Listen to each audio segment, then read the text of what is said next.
not an easy experience. And I hope I can go back to my country and find a job that I was graduated for, to start a new life. Aaron and Lucas were eventually recognized as victims of human trafficking and repatriated to their home country. But thousands of victims are still trapped at KK Park and other scam factories somewhere on the Myanmar-Thailand border.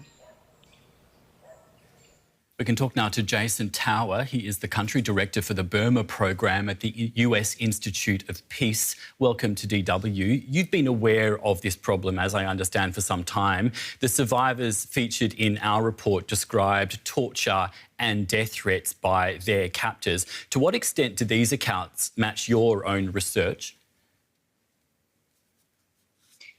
Yeah, absolutely. I mean, we've seen instances from across Myanmar of there being use of torture in these compounds. You also notably have a very recent case.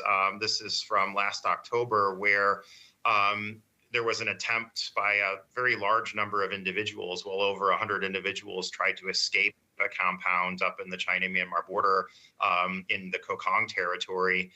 And security forces actually opened fire, resulting in the deaths of multiple individuals who were trying to leave that compound. So, you're seeing torture, murder, as well as very serious psychological threats that are being used in order to get people to scam, but then also to prevent people from leaving.